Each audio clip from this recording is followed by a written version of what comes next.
News Brief, Monomi Parks, Corky the Obrangler, Slime Rancher has surpassed 2 million sales in around 18 months. The studio broke the news on Twitter and thanked its community for their overwhelming love and support. The game officially launched in August 2017, but spent 2 years in the wild. As an early access title, it sold over 1 million copies in a matter of weeks after its full launch, and has now doubled that total. It has laid off a substantial number of employees at its Australian mobile studio 5 Monkeys. As reported by Kotaku, while Game Workers Unite Australia, between 40 to 50 staffers have been laid off, and the remaining workers are apparently operating under the belief that the entire studio will soon be closed down. For those unfamiliar with the name, 5 Monkeys was formed in 2012 after it merged Iron Monkey Studios with Firemint to create one of the biggest development studios in Australia. The company has churned out mobile titles, including River Racing 3, The Sims Free Play, and Need for Speed or Limits.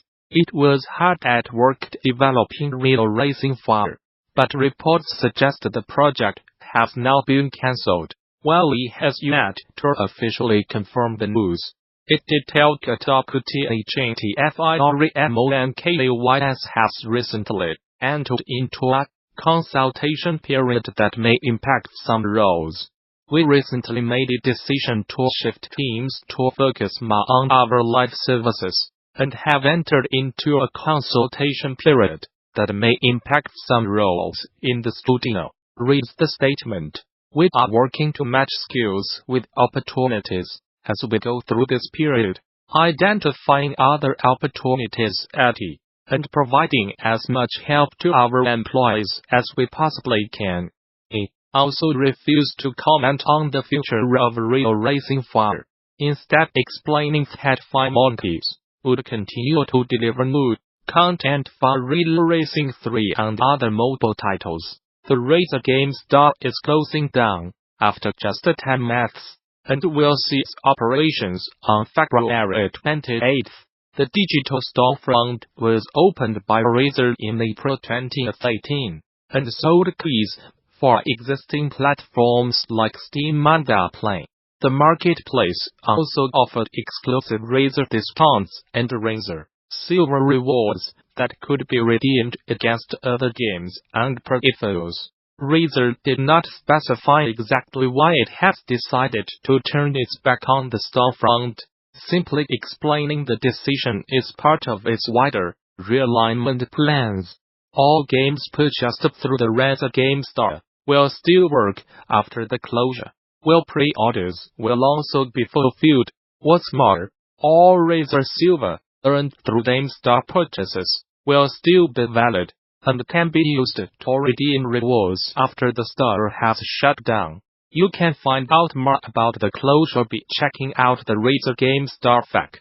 New numbers from the Apt Group show that 2018 was a standout year for Nintendo. In a series of tweets detailing the firm's year-end sales estimates, analyst Matt Piscotella said that the Switch was 2018's best-selling platform, both in terms of units sold and dollar sales. Not only did the Switch dominate 2018, but Piscotella also notes that the partially portable console had the highest annual unit and dollar sales total for any hardware platform in the past 3 years, beating out a record set by the PlayStation 4 back in 2015.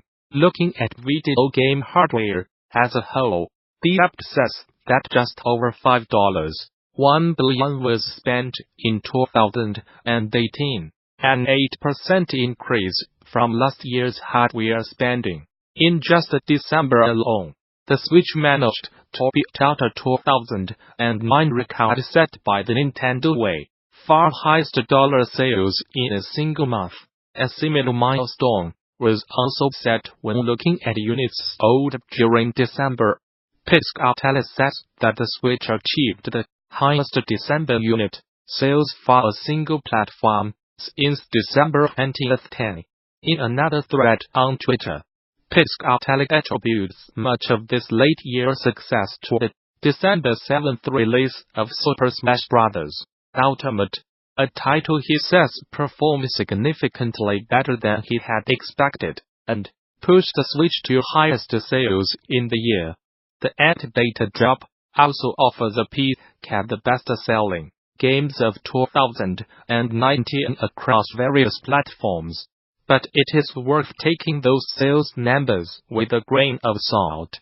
The group's reporting on game sales, particularly digital, is not an exact measurement since not all publishers fully share data on their sales with the app. But the charts can still offer the general idea of what games on trends attracted attention throughout the year.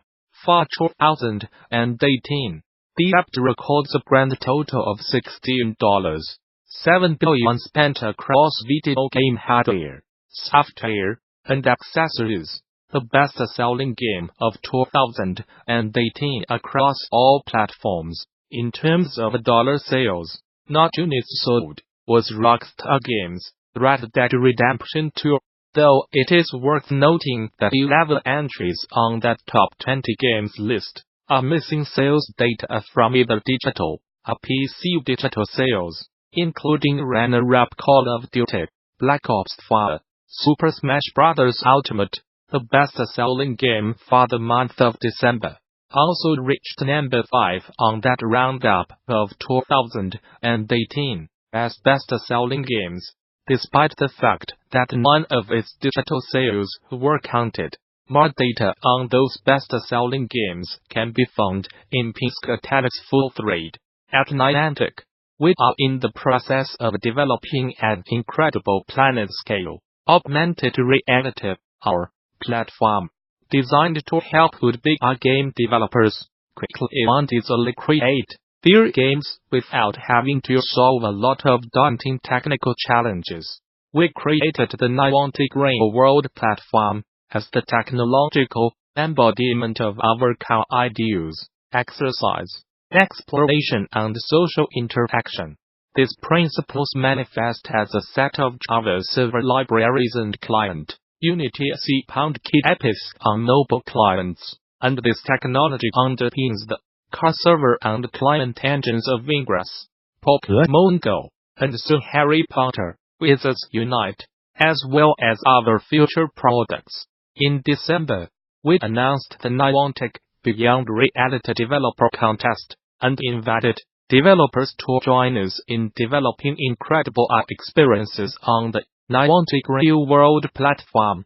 Before we release it to everyone, we had previously previewed VR mapping and computer vision portions of our platform in June. Since then, many teams have asked us what our platform can help them achieve, and to paint a broader vision of what is possible with a successful application of our technology. In this post, we explore where we believe our experiences are heading and the tech stack we have built in anticipation of that trajectory.